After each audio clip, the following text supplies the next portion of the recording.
Não acreditem, nem por um segundo, nos relatórios médicos antigos que insistem em dizer que Bruce Lee morreu apenas por causa de um simples remédio para dor de cabeça. Essa é, sem dúvida, a maior mentira do século XX. Uma farsa fabricada para encobrir uma realidade muito mais sombria e perigosa que a mídia se recusa a admitir. Como é possível que um homem com força sobre-humana, alguém que transformou seu próprio corpo em uma arma de aço, tenha sucumbido de forma tão repentina e patética?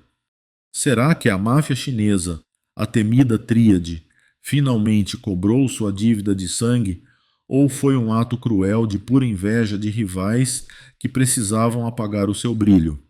E por que essa mesma maldição inexplicável e aterrorizante retornou anos depois para levar também a vida de seu filho, Brandon Lee, exatamente quando ele atingia o auge? Hoje, a própria filha do dragão, Shannon Lee, quebra o silêncio para desafiar a narrativa oficial e expor a verdade terrível que muitos tentaram esconder por décadas. Preparem-se, pois as revelações que faremos agora vão destruir tudo que vocês pensavam saber sobre o fim do maior ícone das artes marciais. Bruce Lee não era apenas uma estrela de cinema ou um artista marcial comum. Ele era uma anomalia genética, um ser humano que operava em uma frequência física e mental inatingível para o resto de nós. Sua velocidade era tão assustadora que as câmeras de filmagem da época precisavam ser ajustadas para capturar seus movimentos, e sua força desafiava as leis da biofísica conhecidas. Mas essa superioridade absoluta não trouxe apenas glória e dinheiro. Ela pintou um alvo gigante em suas costas desde o dia em que ele começou a demonstrar seu poder. O mundo, infelizmente, tem o hábito cruel de tentar destruir aquilo que não consegue compreender ou controlar completamente. Bruce não era apenas um homem, ele era uma força da natureza que incomodava profundamente o status quo de sua época, tanto no Oriente quanto no Ocidente. Ele chegou como um furacão devastador, e como todo furacão, deixou um rastro de admiração fanática, mas também de destruição de egos e um ressentimento silencioso por onde passou. Para entender o fim trágico que se aproximava, precisamos primeiro olhar para o começo solitário de um homem que nunca pertenceu totalmente a lugar nenhum. Nascido nos Estados Unidos, mas criado nas ruas difíceis e competitivas de Hong Kong, Bruce carregava um pecado imperdoável para os conservadores racistas daquela era. Ele não era considerado puro. Por ter uma mãe com ascendência alemã, Bruce era visto como um mestiço, um ser impuro, pelos mestres tradicionais chineses que valorizavam a linhagem de sangue acima de tudo. Ao mesmo tempo, na América segregada dos anos 60, ele era apenas mais um asiático estereotipado, lutando por migalhas em uma indústria dominada por brancos que zombavam de sua cultura. Essa rejeição dupla forjou nele uma armadura de aço e uma determinação furiosa de provar seu valor a qualquer custo, custasse o que custasse. A solidão de não ser aceito integralmente, nem por seu próprio povo, nem pelos americanos, foi o combustível que alimentou sua chama, mas também o fogo que acabaria por consumi-lo.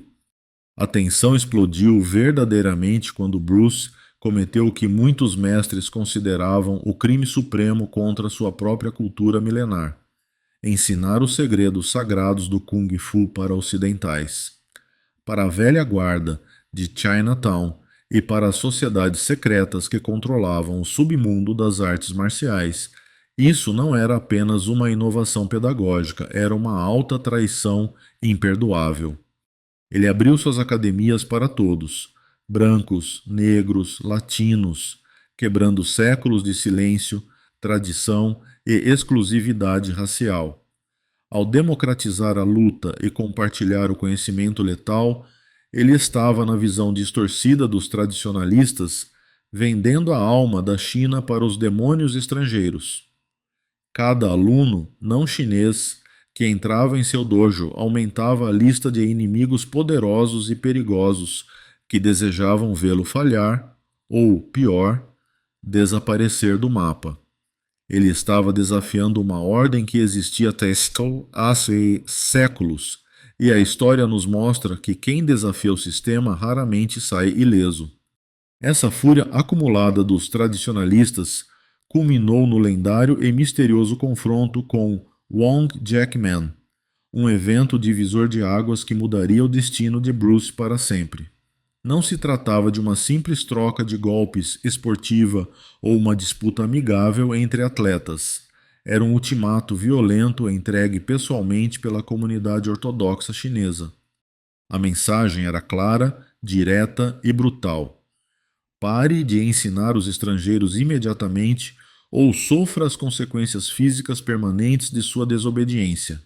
Embora Bruce tenha vencido o combate, a experiência o deixou abalado e profundamente insatisfeito com as limitações do estilo clássico Wing Chun que ele praticava. Foi nesse momento de crise existencial que ele percebeu que precisava criar algo novo, mas também percebeu que, a partir daquele dia, ele nunca mais estaria seguro. A vitória não lhe trouxe paz, apenas aumentou o nível de ameaça daqueles que agora o viam como um inimigo perigoso e incontrolável. Em vez de recuar diante das ameaças veladas e diretas, Bruce Lee dobrou a aposta com uma arrogância que era, ao mesmo tempo, sua maior qualidade e seu defeito fatal. Ele começou a declarar publicamente que os estilos tradicionais eram obsoletos, chamando o karatê e o kung fu clássico de natação em terra seca e dança organizada sem eficácia real. Ele não tinha medo de humilhar mestres consagrados em demonstrações públicas, provando com os punhos que seus métodos eram ineficazes em uma briga de rua real de vida ou morte. Ao fundar o Jeet Kune Do, o caminho do punho interceptor, ele não estava apenas criando um estilo de luta, ele estava declarando guerra aberta a todo o establishment das artes marciais mundiais. Essa postura destemida e rebelde conquistou milhões de fãs jovens ao redor do mundo, mas, nos bastidores escuros, transformou a inveja de seus rivais em um ódio mortal que esperava apenas a oportunidade certa para atacar. A teoria mais perturbadora, mas que faz todo o sentido para quem conhece a natureza humana, é a do pássaro que voa mais alto. Bruce Lee havia se tornado grande demais, rico demais e poderoso demais em um espaço de tempo assustadoramente curto. Em Hollywood, ele era visto como uma ameaça exótica que estava roubando os holofotes dos astros brancos tradicionais. Em Hong Kong, ele havia se tornado o rei das bilheterias, destruindo a concorrência e ameaçando o monopólio de estúdios rivais e produtores que tinham laços profundos com o crime organizado.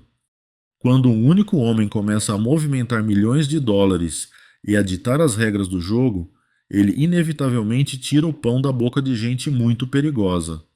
A inveja, nesse nível de poder, não é apenas um sentimento ruim, é um motivo para assassinato. Bruce não foi morto porque era fraco. Ele foi eliminado porque sua existência humilhava os homens medíocres que controlavam a indústria. Parem e olhem para o físico de Bruce Lee em 1973. Estamos falando de um homem que levou o corpo humano ao limite absoluto da perfeição biológica, com quase 0% de gordura corporal e músculos que pareciam cabos de aço trançados sob a pele. Ele treinava com uma intensidade maníaca que faria atletas olímpicos modernos parecerem amadores, correndo quilômetros diariamente, socando sacos de areia até os nós dos dedos sangrarem e submetendo seu corpo a choques elétricos para estimular a contração muscular.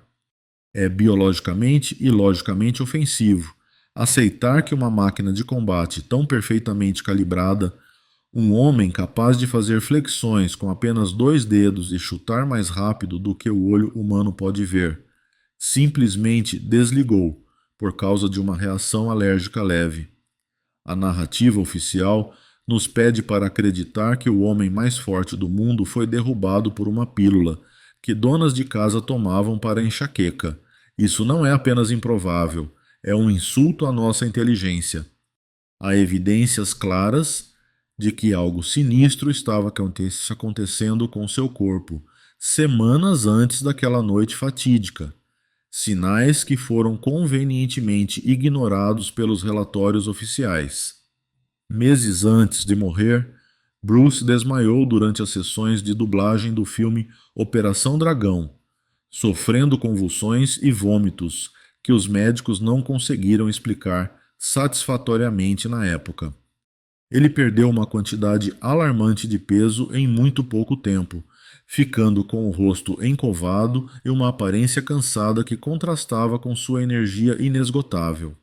Para nós, que buscamos a verdade, isso não parece uma doença súbita.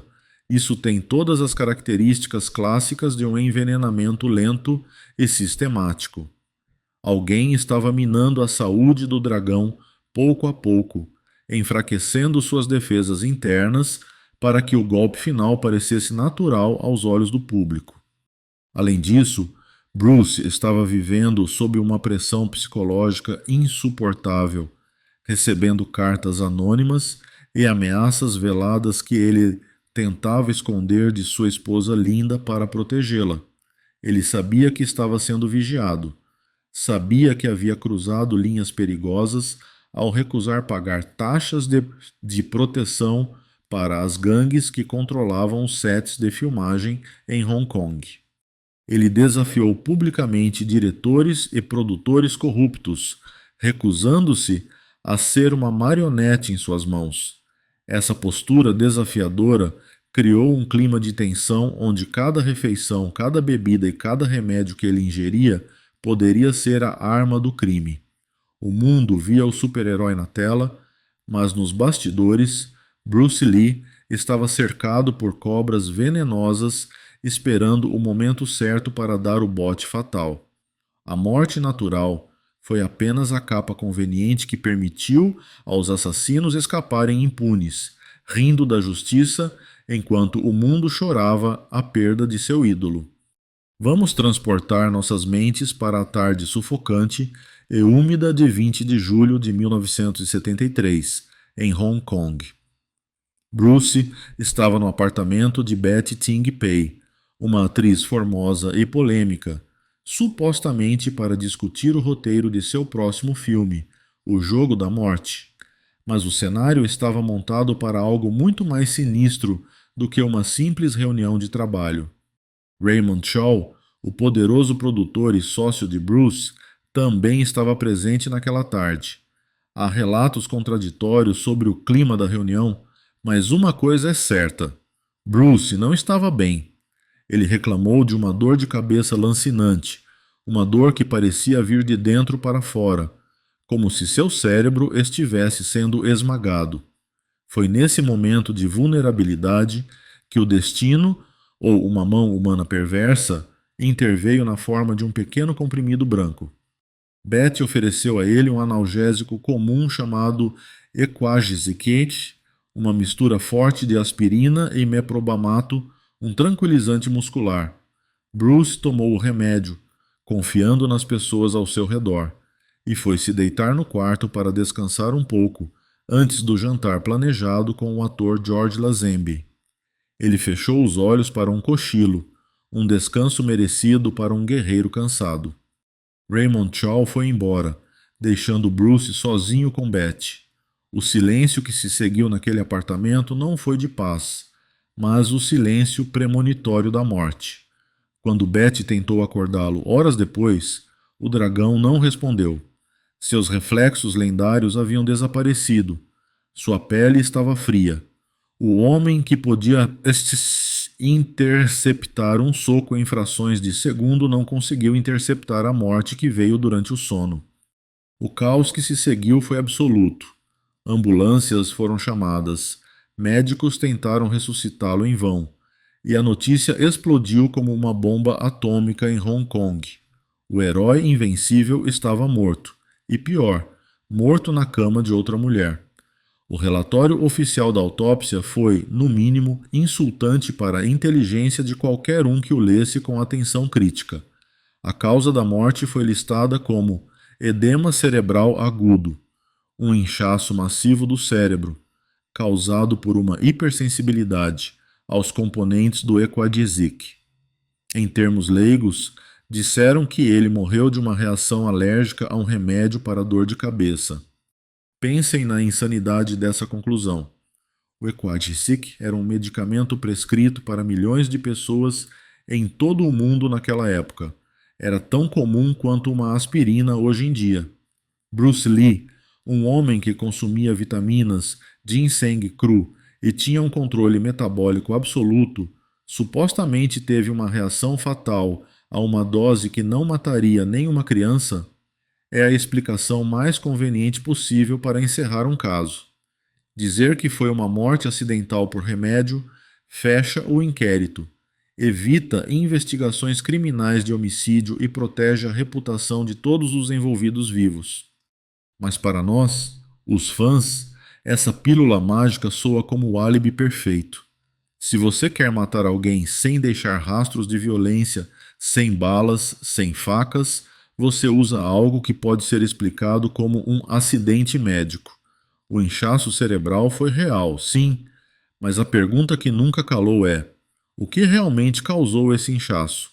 Foi o remédio ou o remédio foi apenas o veículo para algo muito mais letal? Se rejeitarmos a pílula como a única culpada, a sombra da tríade, a temida máfia chinesa, emerge como a explicação mais lógica e assustadora. Hong Kong nos anos 70 não era um paraíso. Era um território brutal controlado por gangues que tinham seus tentáculos em tudo, especialmente na indústria cinematográfica. Bruce Lee havia se tornado a maior máquina de fazer dinheiro da Ásia, e segundo fontes do submundo, ele recusou categoricamente pagar a famosa taxa de proteção para garantir a segurança de seus sets de filmagem. Ele também teria negado participar de esquemas de lavagem de dinheiro através de seus filmes, uma afronta direta aos chefões do crime. Para a máfia, um não vindo de uma celebridade pública não é apenas uma recusa financeira, é uma perda de respeito imperdoável que exige sangue como pagamento. É muito provável que sua morte tenha sido uma execução silenciosa, um aviso macabro para qualquer outra estrela que ousasse pensar que era maior do que o sindicato. Mas como eles fizeram isso sem usar balas ou facas? As teorias variam do químico ao místico, e ambas são perturbadoras. A hipótese do envenenamento é forte. Bruce consumia diariamente misturas de ervas, chás e suplementos preparados por terceiros, tornando muito fácil para um traidor infiltrado administrar um veneno de ação lenta e indetectável. Há também a lenda persistente do Dim Mak, ou o toque da morte, uma técnica proibida das artes marciais, onde um mestre rival teria atingido Bruce com um golpe de energia retardada semanas antes, em um desafio secreto. Dizem que esse golpe interrompe o fluxo de energia vital e causa a ruptura dos vasos sanguíneos cerebrais tempos depois, simulando um aneurisma natural. Pode parecer ficção para os céticos, mas em um mundo onde Bruce fazia o impossível com seu corpo, quem somos nós para garantir que técnicas letais desconhecidas não foram usadas contra ele? A crueldade dos seus inimigos, porém, não parou com o fim de sua vida física. Eles tentaram assassinar também sua honra com mentiras sujas que perduram até hoje. A mídia ocidental e os tabloides de Hong Kong rapidamente espalharam a narrativa de que Bruce era um viciado em drogas descontrolado, uma tentativa racista e covarde de deslegitimar suas conquistas. Sim, a autópsia encontrou vestígios mínimos de cannabis, mas Bruce a usava de forma medicinal para relaxar a tensão muscular extrema causada por seus treinos desumanos, exatamente como atletas de elite do UFC usam CBD hoje em dia. Ele nunca foi um drogado. Ele era um homem obcecado pela saúde, pelo controle e pela perfeição física.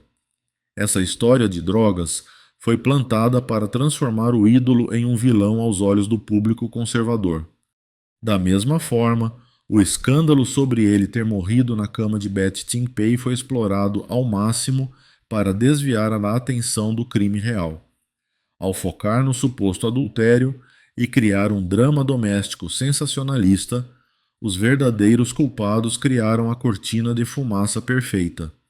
Enquanto o mundo discutia a moralidade de Bruce e fofocava sobre sua vida amorosa, ninguém estava olhando para os motivos financeiros e políticos de sua morte. Transformaram um provável assassinato corporativo ou mafioso em uma novela barata manchando a imagem de um pai de família que amava profundamente sua esposa linda e seus filhos. Foi o crime perfeito. Mataram o homem e, em seguida, tentaram matar a lenda, deixando apenas a dúvida e a vergonha como legado. Como se um pesadelo cíclico e cruel estivesse escrito nas estrelas, a tragédia não se contentou em levar apenas o pai. Ela esperou pacientemente nas sombras por 2 décadas para voltar e cobrar o filho. 20 anos após a morte de Bruce, Brandon Lee estava prestes a estourar como um superstar mundial com o filme gótico e sombrio O Corvo. Ele herdara o carisma magnético, a beleza e a habilidade física do pai, pronto para continuar o legado que foi interrompido em 1906. Mas, exatamente como Bruce, no momento exato em que ele estava prestes a tocar o céu e consagrar seu nome na história, foi brutalmente derrubado no set de filmagem. A coincidência é tão assustadora que desafia qualquer lógica de probabilidade, alimentando a crença de que os Lee não morrem por acaso, eles são caçados. A explicação oficial de um acidente bizarro no set de filmagem é, estatisticamente, quase impossível de engolir para qualquer mente racional e analítica. Como uma bala real de ponta de chumbo calibre 44 vai parar dentro do cano de uma arma cenográfica que deveria ser verificada por especialistas em segurança, a cadeia de erros humanos necessária para que isso acontecesse é tão complexa que beira o impossível, a menos que haja uma intenção maliciosa por trás. Para muitos de nós, isso não foi mera negligência, foi uma execução pública disfarçada de falha técnica, realizada na frente de dezenas de testemunhas que não podiam fazer nada. Se a tríade ou inimigos poderosos mataram Bruce porque ele não se curvou, faz todo o sentido estratégico que eles precisassem silenciar Brandon, o único herdeiro capaz de reabrir as feridas do passado.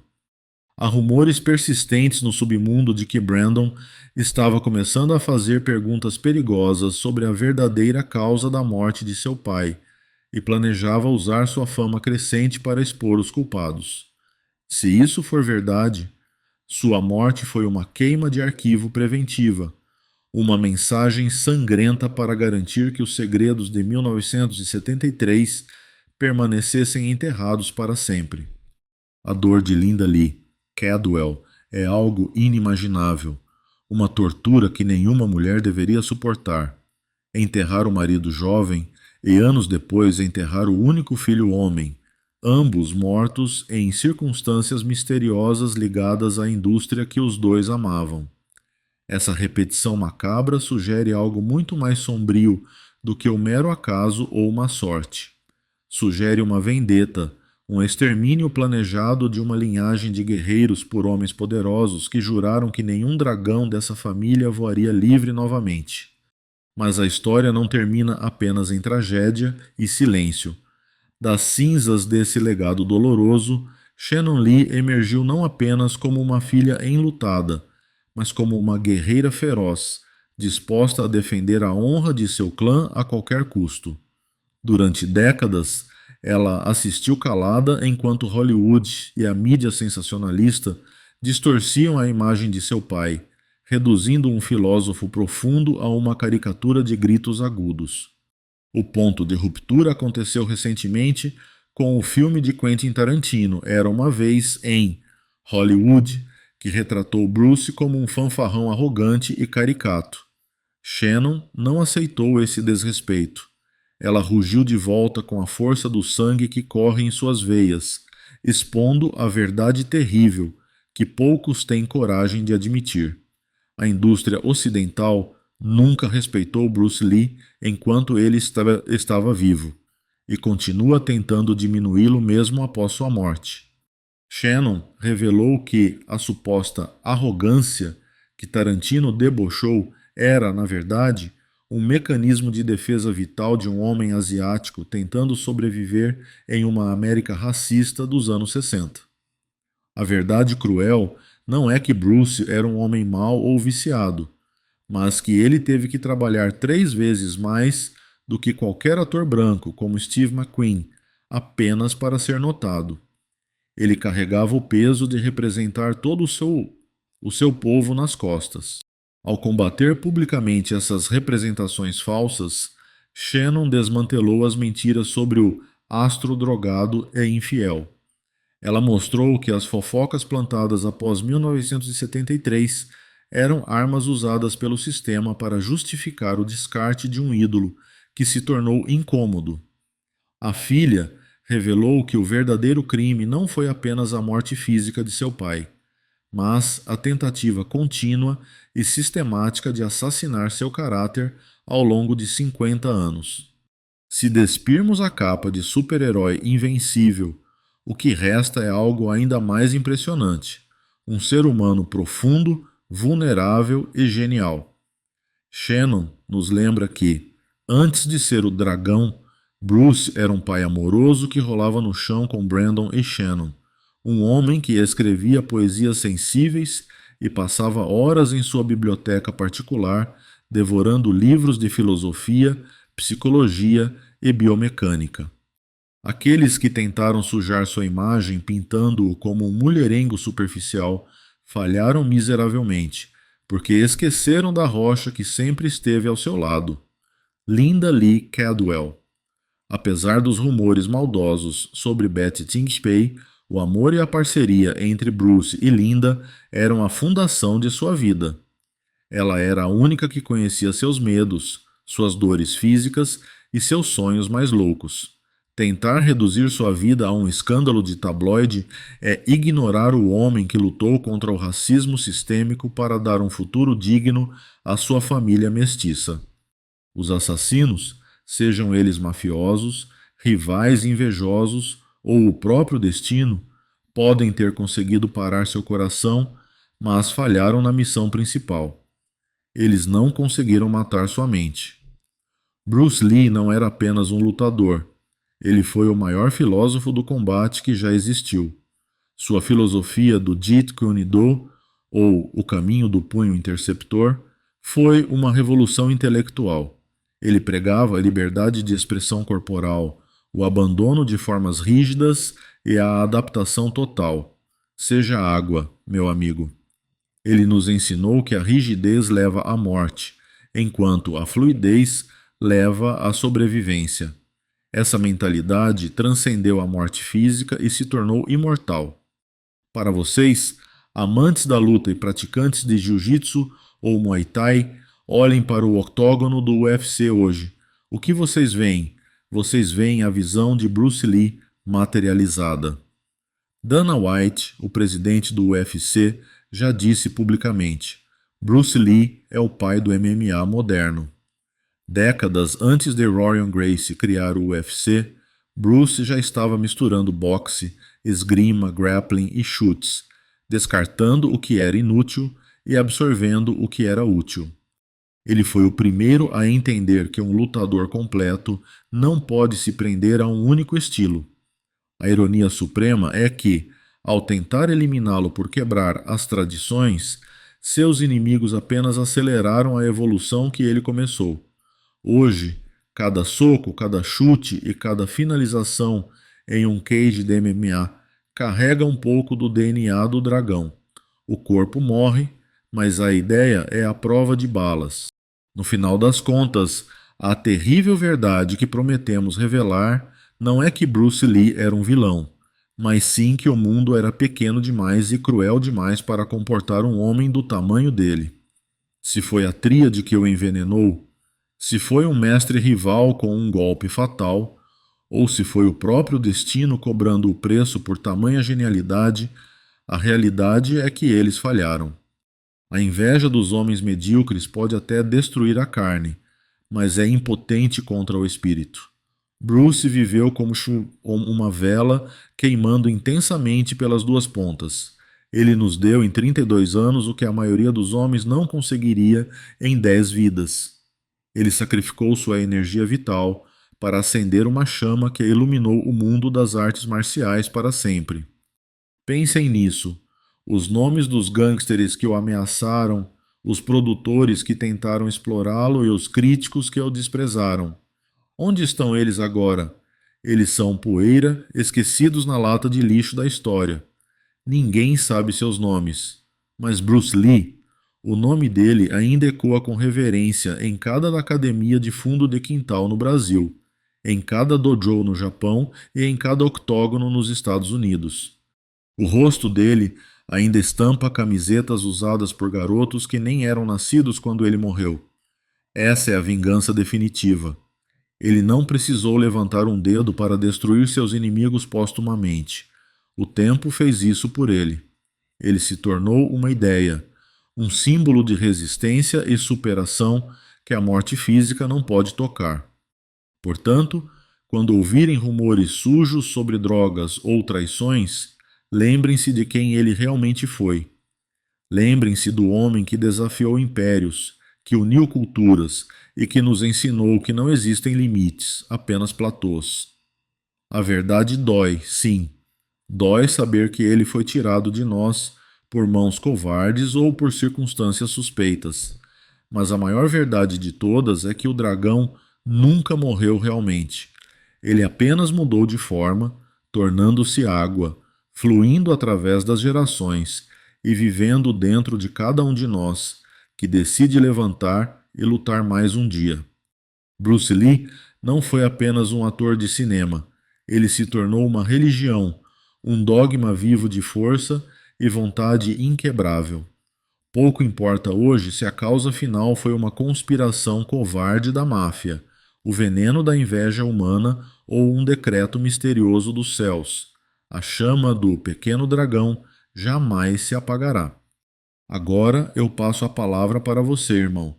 Em qual teoria você realmente acredita? Bruce Lee foi assassinado pela tríade para servir de exemplo, foi vítima do toque da morte, ou foi apenas uma tragédia natural? Deixe sua opinião brutalmente honesta nos comentários abaixo. Quero ler o que você pensa. Se você está do lado da verdade e quer continuar desvendando mistérios, esmague esse botão de like e inscreva-se no canal agora mesmo. A história não acabou e nós continuaremos investigando. Até a próxima!